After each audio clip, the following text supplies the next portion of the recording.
This talk is what finance can learn from dating sites. And it's really meant to introduce a little bit about Neo4j. The title of the talk was chosen by our marketing department because they think Chicago is nothing but financial companies. Just like in the 80s, people thought Chicago was nothing but gang violence, and back in the 30s, it was nothing but gangsters. Not true, but that's the general idea. So who I am, I'm Marzi. I live in downtown Chicago, so I'm a local guy. I blog about Neo4j at maxmarzi.com.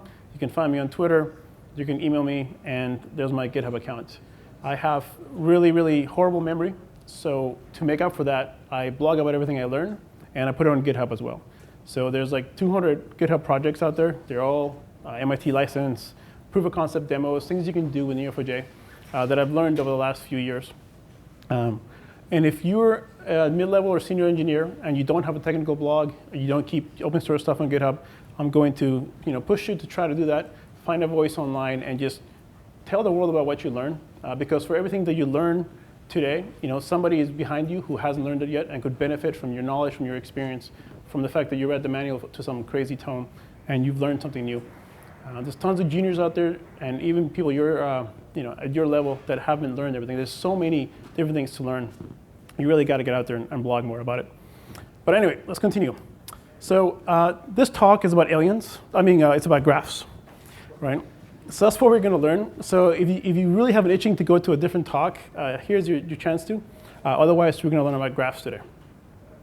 So when we think about graphs, we think about the large 5 companies out there that kind of running the consumer web space, right? These are the interest graphs, the social graphs, the intent graph, the payment graph, and the mobile graph. And we think about who are these companies that own these graphs. They're the Googles of the world, the Apples, Facebooks, WhatsApp, Twitter. They all own their own little niche graph out there. And the value is not in the company. The value is not in the technology. The value is in the graph. Right? You have to recognize that. That's what the value is. And once you have that graphic, it's bigger and bigger, more complex. It's harder to enter that space and try to beat them because they already own them. Think about all the graphs out there and who is entering those graphs and who's owning those graphs. But today we're going to talk about a specific set of graphs. We're going to talk about the 5 graphs of love. Okay? So the 5 we picked out here are things like the friends of friends graph. And this is the real world basis for how most people find dates, right? You ask your friends, hey, do you know any single people that might be compatible with me? Try to hook me up. Or your friends just randomly set you up on dates. But these things have weights as well. How the kind of person your best friend chooses for you is very different from what your family chooses for you. Your aunt wants you to marry some nice young man over there. Your girlfriend knows you very well, and she knows that the kind of guy you date isn't the nice young man over there.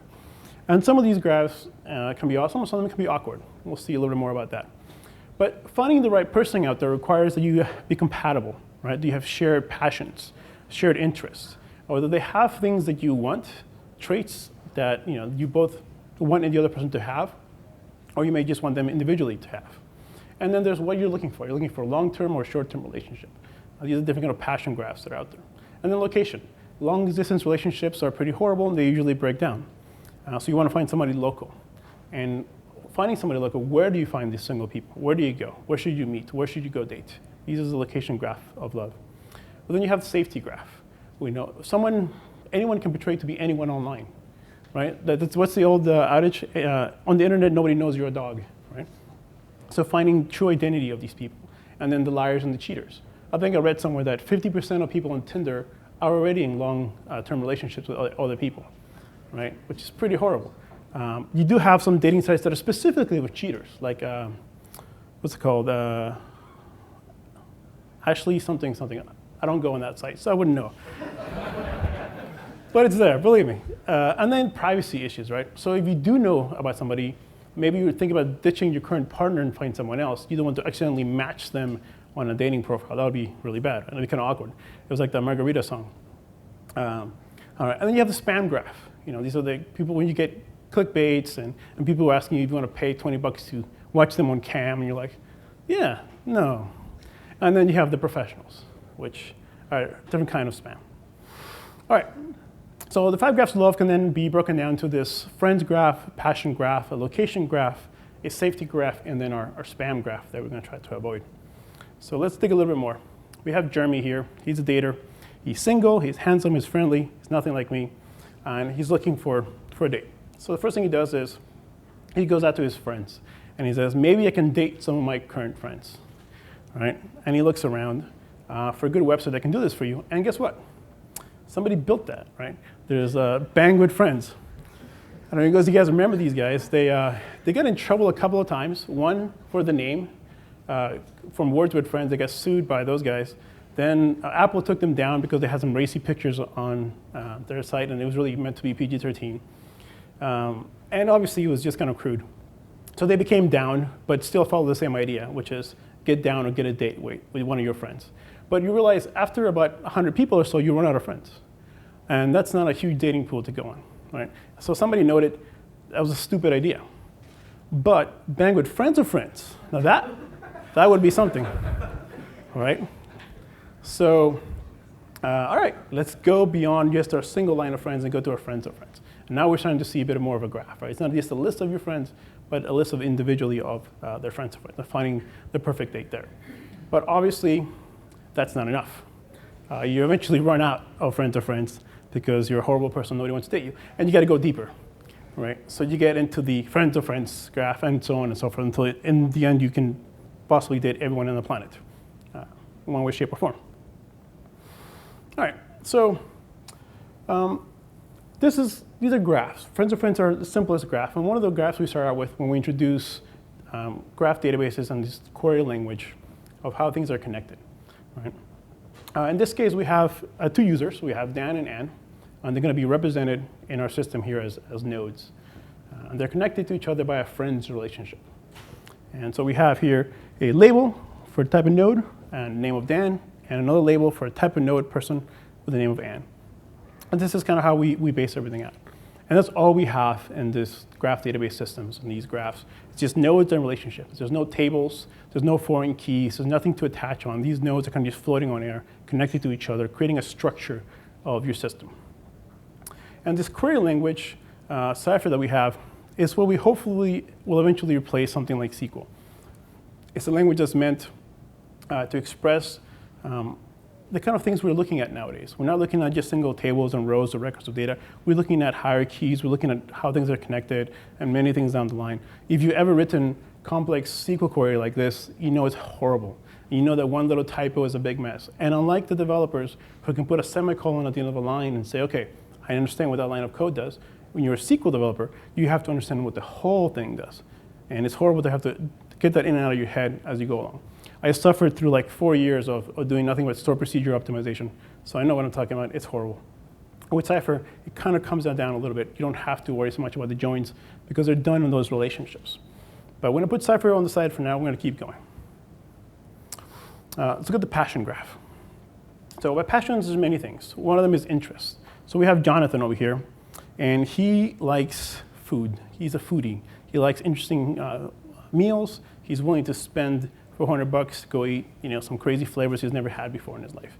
And he's looking for people who share those same interests. So he's looking for a date who is, in this case, he's looking for a woman who is also interested in food, right? And this is the Cypher query you would write for that. You'd say, I want to find the pattern in the graph where this other date that I'm calling a person here is a node that has reported that they like this interest, which is called foodie, and they have a gender of female.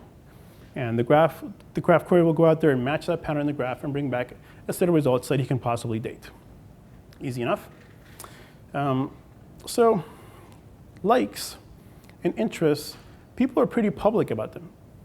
This is the question to ask, how many pages does an average Facebook user like per country? And in the US, we're pretty open about that kind of stuff. And I've seen people who have thousands of likes. They like anything and everything, and they're willing to tell you that they like anything and everything. They're pretty open. People talk about privacy this, privacy that. Privacy's dead. It unfortunately died a long time ago when these social networks came along. I had a project called Neo Graph Search, where I basically downloaded a bunch of Facebook data and let you query like Facebook graph search. And I put it out there, I put it online, and I said, connect and give me your data. And I'm also going to grab all your friends' data. And guess what? I had about 1 million people's profiles in like 2 weeks. Because even if you're super private with your data, your friends are not. your friends are horrible people, and they'll give your data to some random person on the internet for nothing, all right? So they can play with a demo, and that's what happened. Ended up with like 30 gigs worth of data in a week. All right, so let's continue. Besides the things that you like and the things you're interested in, you also describe yourself in certain ways, and you describe your potential mate to be a certain way, right? You're looking for someone who's modest and respectful, or spontaneous, or who's warm, or who's friendly. All those kind of things are things that either you describe yourself as or someone else can have. But the traits don't go just with just adjectives. It could be anything. Remember, the graph doesn't care what the node represents. It could be hates cats, loves Justin Bieber, or wait, the other way around, right? Loves cats, hates Justin Bieber. Anything you want it to be could work as a trait. With eHarmony, you have like this preset list of questions, like 20 or 50 questions you have to answer, and then make some match on that and say this is the perfect match. But we have way more dimensions than 50 questions. There's many more things that we care about that are not in those 50 questions. The graph doesn't care. All right, and then location. Your soulmate could be across the world, and that's too bad because you'll never date them, right? Most of the time, you're stuck with the soulmates that are around you. They may not be perfect, but they'll be close enough. So here's a way to say, within a specific distance, 100 kilometers, 100 miles, go find people who match what I want. In this case, it's very simple. He just wants all women. Boom, there it is. Not very discriminatory there. So let's think about Chicago and where we are. How many of you guys have been to 3 Dots on a Dash? A few people. All right, so if you haven't been, it's an interesting place. It's a little hidden. What's neat about it is foo-foo drinks. So all they serve is these crazy drinks with like pineapples and strawberries and flowers in them, and they're like $50. They're really crazy and have like no alcohol whatsoever. But that attracts a certain clientele. So if you're a young man, single, looking for a date, that's where they all went. So I recommend that if you're in that demographic. I've been together with somebody for 12 years, so I never go there. But I'm just saying. That's what to do later tonight. All right, so location matters, right? Where to go, where to find people who are compatible with you. So let's go ahead and recommend some love here.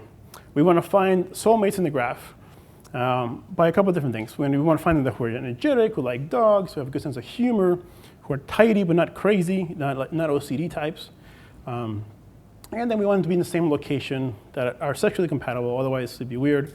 And then, more important, they have the traits that I want and want the traits that I have, right? So we want this to be a mutually beneficial relationship, not a one-sided love affair. So how do we do this with the graph? Oh my God, here's this crazy Cypher query. But this 10 lines of code is a recommendation engine. This 10 lines of code is all you need to build a dating site. So let's kind of parse through it together. We start up here with a person. This is the person who is going to be looking for love, right? Here's Max, looking for love. He lives in a city, and we're looking for other people who live in that same city. It doesn't have to be a city, it could be a zip code, it could be a state. It's just a location in general. And I'm calling things as they go along, but they don't have to be what's there. And I say, okay, well, the other person has to have the same orientation that I do, right? So either we're both straight or we both have the same gender. That XOR is telling you it's either this or that, but not both at the same time. So far, so good. But then I ask for things. And I say, okay, I want that this person have a few things. So I want them to be tall, rich, blonde, supermodel. And she wants me to be fat, bald, knows Neo4j. Right? So that is the perfect match for me and her. We're super compatible. So bring back the name of the city. And then I do this other match. Because here I'm looking to have just one single trait. At least I have one thing compatible with them. The next one says, give me all of it. And notice me over here and me all the way at the end. It's a circle, right? It's a pattern. You're going out to the things that I want. These are attributes that this person has and the requirements that they want me to have as well. So it's a complex connection there. And then I'm going to bring them all back, collect the names of the attributes and the requirements, and then order them by the number of things that we match in common. The reason I do this is because I want to build a UI that looks like this. Right? Here's Lovenia. She lives in Philadelphia, and she matched these 4 people, Chet, McKinley, Gene, and Keith, on a bunch of different scores. These are just random adjectives, but it could be anything. It doesn't matter what it is. And so she should probably go out with Chet in Philadelphia and hopefully have a happy life. So this is great, and this is what dating sites should do. There's only one small problem with this algorithm and with this dating site. right? What happens after you find your soulmate? You never go back to that dating site again, all right? I built one of these for a job board. And I said, I can find the perfect candidate for a position and the perfect position for a candidate. And they told me, that's fantastic, get out. Because what they want is the highest number of applicants to any particular job, because they get paid by volume, not by finding the perfect match. Okay, so what makes sense to us may not make sense for the business. So keep that in mind when you build these systems. The perfect engineering solution may not be the worst business solution you can come up with. A similar idea here. All right, then safety. So we found the perfect match. This person looks great, but let's learn a little bit more about them, right? What's wrong with this type of graph? Right, we have Jennifer. She works for Jake. So Jake is team lead, and Jennifer is the team member. Jake has a friend, Peter, and then Peter has a friend, Andreas. She doesn't want to date her boss. You don't want to, what's the word, shit what you eat? That's a bad idea. And Peter is too close to Jake for comfort. So she doesn't want to date Peter either. But Andreas is a friend of a friend of a friend. That's good enough. That's the minimum, the required distance for an offhand type relationship. You don't have to worry about HR or anything like that.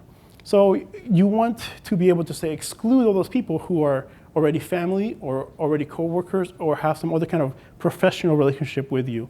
Maybe you don't want to date anyone who's been your ex before, or maybe an ex of your friend, because that gets weird sometimes too. So you have to know more than just the specific traits about somebody. All right, and then we have liars, right? How many people lie on their resume? Liars, right? Exactly. Everyone lies on their resume. Everyone's LinkedIn profile is full of shit. That's the bottom line, right? You have to be what they think you are, and then you'll figure it out later. You learn it on the job, no big deal. All right, so we have to deal with these people, right? So here's Jake again. He still likes Jennifer, but he's married to Lucy, all right? He's a cheater. We don't want anything to do with him. So Jennifer would rather date someone like Andreas, who's a friend of Lucy instead, nothing connected to Jake there. So you got to figure out who these people are, how they're really connected, and exclude the ones we don't really want. All right, let's take a closer look at Jonathan. We looked at him earlier, and then he said, okay, you know what? I'm going to give you my social network profile. I'm going to give you my Twitter account, my LinkedIn, my Facebook, so I can log in easy, right? That's the value I get. I can log into your site easier. Now look at the value we're going to get from this. We're going to say, okay, who do you follow? What are your real interests? And we see drug lord, the high life, cocaine so white, you know? So based on why would you follow a drug dealer online is beyond me.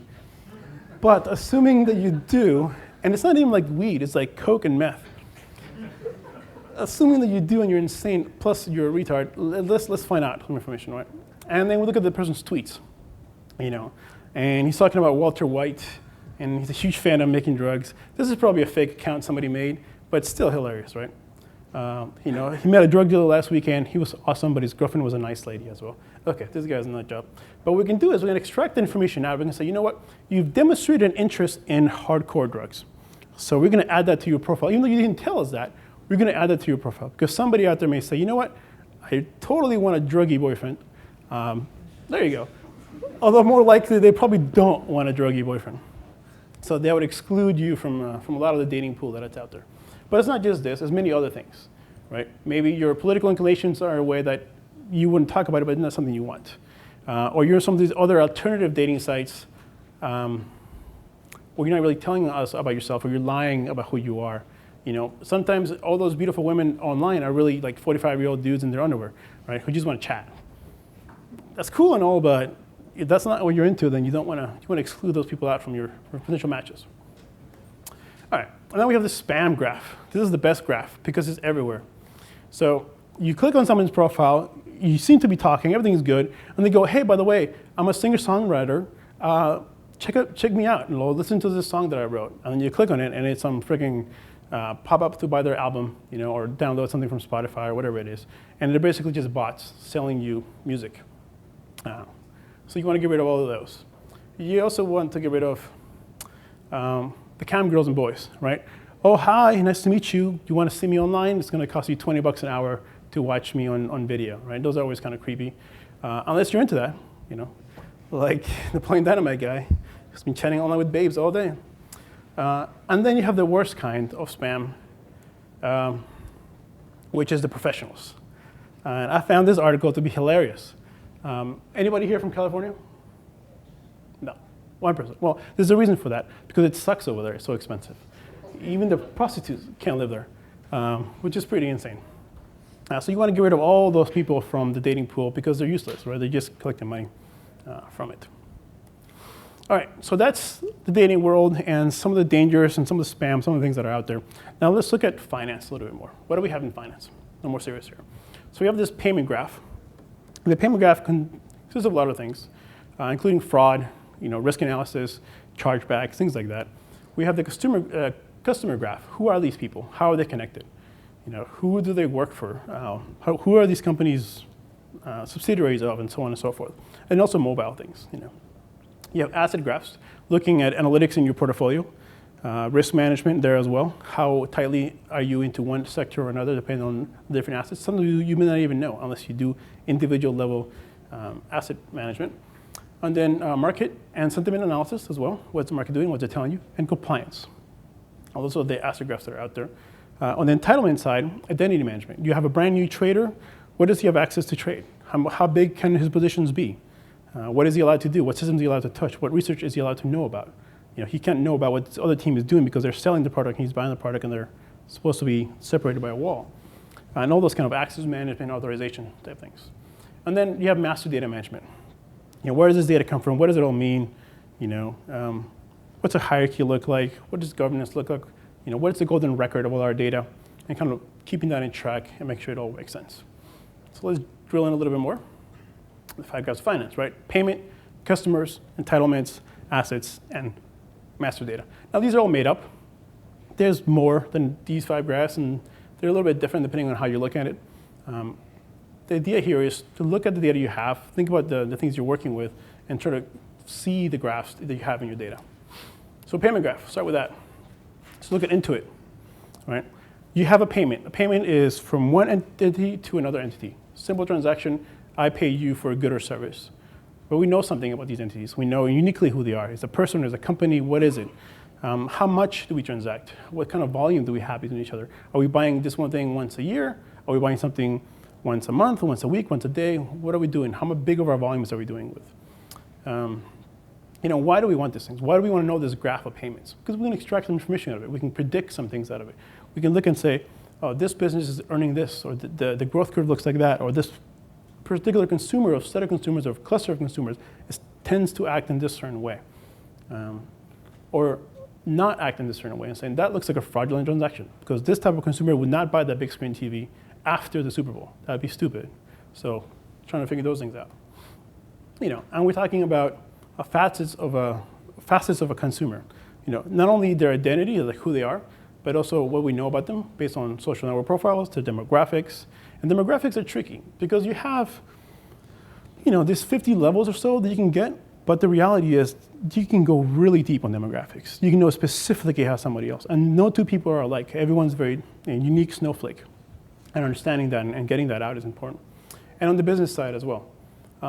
There's a couple of graphs out there you don't think about. That is the small business graph. Like think about Groupon. They're here in one of the exhibitor booths. Owning that graph is very critical. The restaurant graph, like Open Table, and understanding that and collecting into that. The foodie diners graph, and owning that graph. How valuable is that? The sports bar graph. What bars do you go to follow your favorite team as you travel around the country selling stuff? All those kind of things.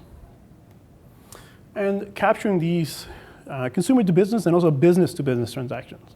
Like one of the big banks that's one of our customers, what they do is they do risk analysis on these kind of business to business transactions. And they see, well, for the longest time, you've interacted with this business and they're a major consumer of yours, but then recently they started buying from your suppliers.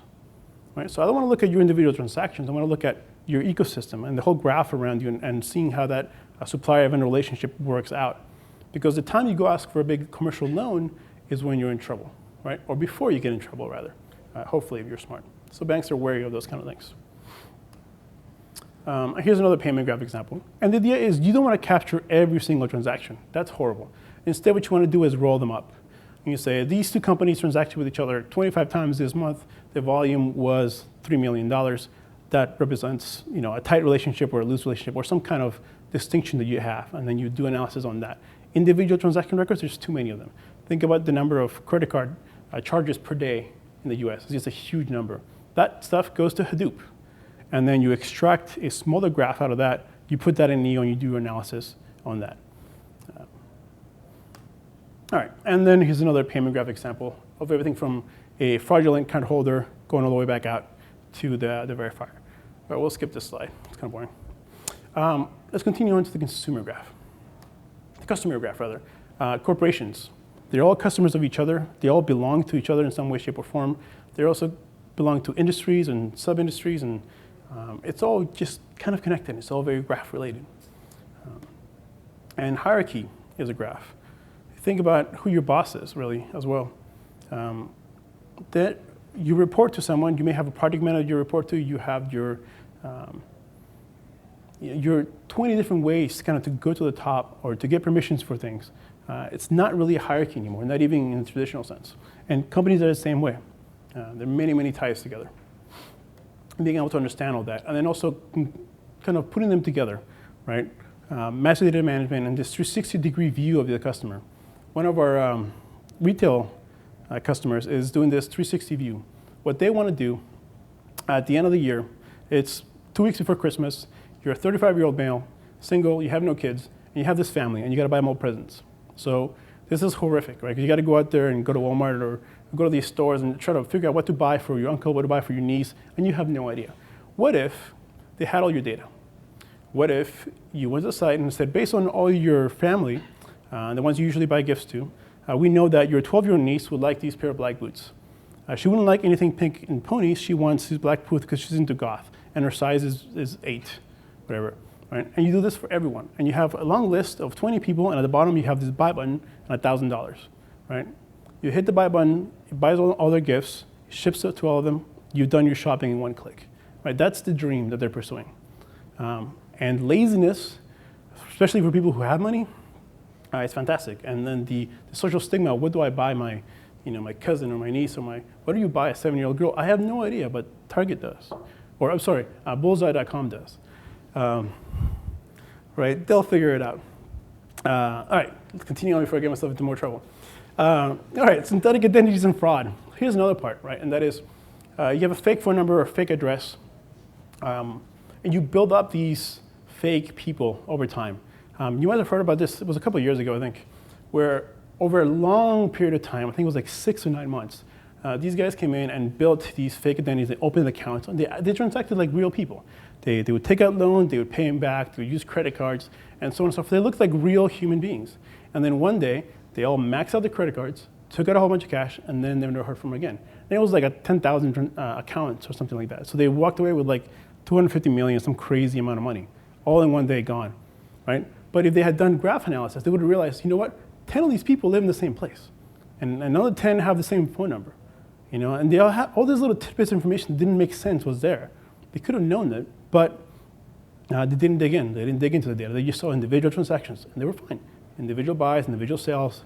Oh, he paid back, his credit card bill every month. He's a perfect consumer. No, it's all lies. Yeah, so you can just keep going, right? Exponentially. One new fake address that gets validated by the system, one new fake phone number that gets validated by the system, it increases the number of fake personas you have by tons and tons and tons. I think it was almost 2 years now. This company came to us and said, okay, look, we process transactions for this gaming thing, and we get a lot of fraud. So one of the biggest problems we have is we get a transaction, we have an IP address, a customer account, a credit card number, an amount, the thing they're buying. And we get, thousands of these a second. And sometimes they're fraudulent, but we catch it a second later, we just lost 1,000 transactions. 1,000 things went through. So what can we do? And they had this grid, they're actually a vendor here, of 10 machines out there who was processing these systems as they went along and trying to prevent the fraud from happening. So they came to us and said, what can you do? Well, we said, well, this is a graph. So I can connect every single credit card that's ever been used by an IP address or an email address or a consumer account together. And I can query those really quickly. I can figure out if they're not supposed to be there. Right? So if a single credit card gets used by 6 accounts, it's probably a bad idea. If a single IP address gives you, 50 credit cards. It's probably a bad idea. Something is happening there. You may want to look into that. So we managed to get their 1,000 requests per second on a single laptop. But they were not satisfied. They said, well, that's great, but we already do that with this grid system. We don't really need to buy you guys to do this kind of thing. So the challenge was brought down and said, okay, no worries. We can actually make it go faster, because the pain point there was how we were interfacing with Neo4j, not the actual relationships and the traversals themselves. We got them to 8,000 requests per second, taking the code and putting it behind a high-speed Java web server. And they were still not satisfied. They were still not happy. So then we said, okay, fine. Let's switch to WebSockets instead. And now we were doing 28,000 requests per second on WebSockets, because all we're doing is following relationships. And relationships in a graph database are basically following pointers in memory. How fast can your CPU follow a pointer in memory? Very, very fast. So if you have this problem, if you're doing real-time fraud detection and you need to stop 1,000 bad transactions from happening in the first 6 milliseconds, that's something we can help you do. Something to think about there. All right, let's switch on to the entitlement graph. So identity management is how most of the time these systems are represented like hierarchies. You belong to a group, the group belongs to another group, and it's all this nice little neat hierarchy, but it never works out that way. And there's a wonderful talk, Ian Glazer here, talking about identity management. If you deal with that space, or if you have to deal with identities in your system, it's 18 minutes of your life you will get back. And basically the answer comes down to hierarchies don't work. You really have to switch to some kind of graph-based system. I'll give you another idea, another place where hierarchies don't work, and that is insurance. If you have thousands of salespeople who are your insurance salespeople, and they're not employees, but they're contractors. They move around, they sell different products, different promotions, they switch from one company to the next. Keeping track of that in a hierarchy in an Oracle database is death. This company came to us from the insurance world and said, we are losing millions of dollars in overpaying commissions. They're not underpaying, because if they're underpaying, obviously the sales guys would come in and beat them over the head with it, but they were overpaying millions of dollars a month. Why? Because they had a bad system. Hierarchies don't work. So they're ripping that out, putting it all into a graph where it makes more sense, and they can actually do better analysis and save a lot of money. Now, the salespeople are going to be pissed, but the company will be happy. So that's what counts. All right, and then access control. So this is a simple way to think about it. Security is a graph, right? People's groups, memberships, security flags, all of those things are a graph. If you have this type of issue, this type of domain that you deal with, and it causes pain, a graph is the right place to put it and kind of get your answer that way. And there's an example blog post on permission resolution on how to do it with Neo4j. It's fairly easy, so I'm not going to go through that. But if you want more information, it'll be on the link on the slides that it's there. All right, asset graphs. So portfolio analytics. What are those mortgage-backed securities made out of? What are the underlying assets all the way at the bottom of these things? And how can we do analysis on this? A lot of these products get priced once a day, once a week, once a month. What do we do in real time? How would that change things? And what kind of arbitrage can you get out of that? Also, asset management on the IT side of things. If you have a physical network, so all the big trading firms, networks are critical, and servers and speeds and configurations and all this need to work together, need to work fast. And being able to manage all that and seeing what happens if I pull this switch? What happens if I change this configuration? What happens if a server goes down? All the things you need to know. And a physical network maps really well to a network in the graph. And then risk analysis, kind of went over it a little bit. That is, how do you analyze risk along the path? Not just individually, not just at the sub-level, but overall, the whole system, what could possibly happen. Different tricks there. Other things like supply chain risks. This is one of the interesting use cases out there.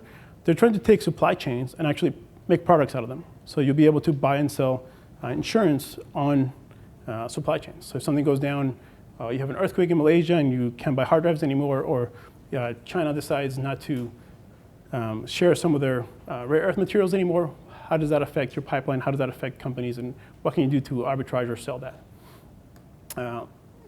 So here's a Cypher query to do something like this. Right? For a specific fund, find all the assets that belong to that fund. Give me all the list. I don't care how many steps you have to go. I don't care how deep you have to find this item in the graph. Go ahead and bring that all back to me, and then let me do some analysis on there. When you have these deeply nested relationships, these deeply nested assets or sub-assets all the way down, the graph can find them for you. It doesn't really care. If you have funds of funds of funds, you work in the hedge fund industry and you're dealing with those kind of things, get down to the individual assets, see what your risk profile really looks like down at that level, not at the made-up level higher up. And obviously, the SQL query for this is horrific. Wouldn't recommend anyone trying to do that either. All right, and then master data. So research, right? Where do you get your information for? What do these things mean? How are they all connected together? How can you put them in a single place and make sense of it all? How do you reconcile different information? Somebody telling you to buy it, somebody telling you to sell. What do they really mean? What are they really talking about? How do you connect it all together? And you have things like this, right? Who remembers this from a few years ago, where they said Obama had been blown up in an explosion somewhere, and it caused like a little mini crash for like a few seconds here. People thought it was real. People thought it was true, right? Anyone can get on Twitter and say anything, and that anything can be retweeted any number of times, right? And it could be a complete lie, and they'll find it in a minute. But in that minute, how much money did you lose, right? Or what happened? Remember this? This is a little bit closer to home. Model W. Right? Elon Musk talking about the new thing he was building, and as a joke, on April 1st, he said it's going to be like a watch, but really it's a new battery pack thing. For the couple of minutes there, stock went through the roof as well, and they came back down. So you have to kind of understand this information in context. If it's April 1st, ignore all the information, and they should have, but sometimes the data feeds will say ignore this because it's an April Fool's joke, but the Twitter stuff won't. Right? They don't have that context built in. And then linked data. Take that information that you get and find out what it really means in the bigger picture. Maybe you don't know anything about pharma, but if somebody comes up with a research paper that tells you something important, how does that translate? What does that look like? What have they really discovered? Understanding that information is kind of critical. And you have all these sources out there of information, and it's all just a graph of how things are connected. All right, so those are the 5 graphs of finance, and we recommend, obviously, using something like Neo, using a graph database to manage these parts of your infrastructure. The reason why, I'm going to skip this slide because I'm running out of time here. Okay, I'll do this one. All right, so graphs are really good for a lot of things. One of the things we get used for a lot is recommendations, kind of like an opposite of search. So I'm going to take you through this quick story. You have Toy Story. If you just watch this great movie, what do you watch next? Simple recommendation engine. So it will tell you, okay, you watch Toy Story, the next thing you should watch is A Bug's Life. Okay? And then after you watch A Bug's Life, what's the next thing you should watch? Well, if you go kind of by this, maybe you should watch Human Centipede, which would probably be a bad idea for little kids to watch. I haven't seen it. That's how scary it is. So we don't want to do that. Instead, we want to do some filtering to our recommendations. We want to add something like genres to our recommendation and say, okay, take a look at this movie, see how people have rated this movie and see if they liked it, give it a high rating. See other people that had also liked this movie and give it a higher rating, and find out what else they have liked that I haven't seen yet that has the same genre, right? So we want to stick with kid-friendly movies, not the Human Centipede. That's our data model. It's really, really simple. We're going to build a recommendation engine based on this. And if you can think of your data as a graph, you can do these kind of neat things, right? You have people, you have movies that are connected to each other by ratings, by people who watch them. Let's build something. All right. So here's my top 25 movie recommendation query. This is basically a Netflix clone recommendation engine in 6 lines of Cypher query. And they're all color-coded, but it's kind of hard to see. So we looked at Toy Story, and we said, okay, I want to find people who like Toy Story, who have watched other movies and given those other movies high ratings. So they like Toy Story, and they gave another movie a high rating, greater than 7. And I want this other movie to have the same genre as I do, as the movie that I just watched, which was Toy Story.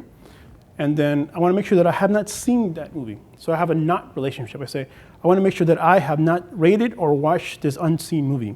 And that's important because the graph can tell you what's there and what's not there really quickly. Versus in SQL or some of these other NoSQL stores, finding out what's not there is very, very painful to do. For us, not a big deal. Just chase them all, and if they're not there, it's not there anymore. And then at the end, you say, okay, find the top 25, order them by a descending order, and bring them back to me. And that's it.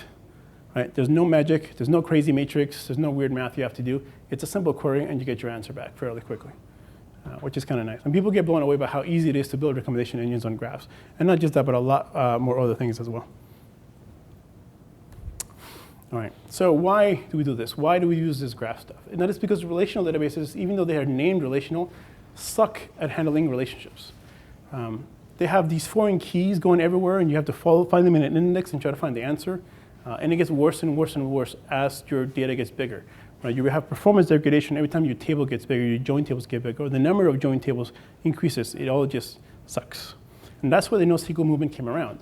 But there's a divergence in the NoSQL movement. What they realized was, okay, you know what? Let's just not do joins at all. Let's just go build column families, or let's do documents where everything is together. We don't have to join anything. And graph databases, they went the other way, and they said, no, you know what? We're going to save those joins to disk. We're going to take those relationships and make them first-class citizens in our data model. And then we can query on them real time. That's the difference between the two, right? These NoSQL databases say, okay, I'm a key value store. Okay, that's fantastic. How do I connect this key value to that key value? I don't know, you have to figure it out on your own.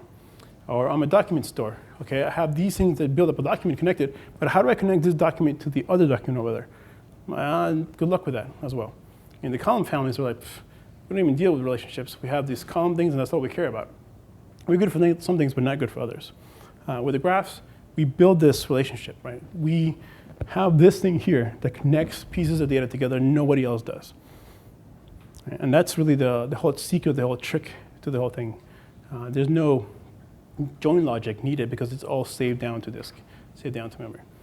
And obviously, you have to be ACID, right? You saw the Jepson talk earlier. He's trashing these eventually consistent stores. Why? Right? Because you can lose data. You can lose chunks of it. In a graph, though, you can't play eventually consistent. You can't even play these half-ACID, half-not stuff, because you cannot have relationships going off to nowhere. You cannot cut here and say, well, I got half a relationship, and the other half goes nowhere. Unfortunately, you can't. So instead, what we do is we give you full ACID guarantees, and we say everything's going to work on this single box, and everything's going to be happy here. We don't distribute your graph over multiple boxes, so we don't run into the same problems they do. Instead, we ask you to do one thing, and that is buy more RAM. As your database gets bigger, the way to solve graph problems is to buy more RAM and make your life a little bit easier. And the thing you get back by doing this is performance, right? Neo4j doesn't care how big your data set is, assuming it's in memory. It doesn't care how big the join tables are or how many of them you got. That's irrelevant to us. All we care about is how many relationships do we have to traverse to get the right answer. That's all that matters. And a single core can do about 2 million traversals per second. So if you have a 32-core system, you're doing 64 million traversals per second. It's going to be very, very fast to traverse most answers. And most queries usually take between 10,000 and 100,000 relationships to get your answer. How many friends do you have? 100. How many friends or friends do you have? Maybe 10,000. That's it. It's really easily costs you maybe 10 milliseconds to get the answer and continue on from there. And that's really the whole trick to it. All we care about is the number of hops you have to make to get your answer, not the size of the data set. So the takeaway is to reimagine your data as a graph. Look into the systems you're dealing with and think of them in a different way. I was at this airline company last week. We're going to call them Un-American. And Un-American Airlines has this 15-year-old flight scheduling system. They built in C. It worked great for a decade and a half. And now the data is kind of big. They want to connect it to other things, and they're having issues. Things are breaking down. And 15 years ago, people didn't believe in unit tests. Imagine that. So it's like 15,000 million lines of C code with no unit test anywhere. They change one thing, it breaks half the crap. They're having problems. So Un-American came to us and said, listen, we realize this is a graph problem. We want to rebuild our scheduling engine in this way. And that's what I spent last week doing and not sleeping, getting them started on this proof of concept on how to build a scheduling engine. So if you think about data you're dealing with. You're dealing with consumers, you're dealing with medicine, you're dealing with drug interactions, you're dealing with payments, you're dealing with assets and how they relate. Find the graph there, find the relationships there, and save them down to disk. Make them real, make them first-class citizens. And then you can do all kinds of neat stuff with that data. And that's it. Thank you very much.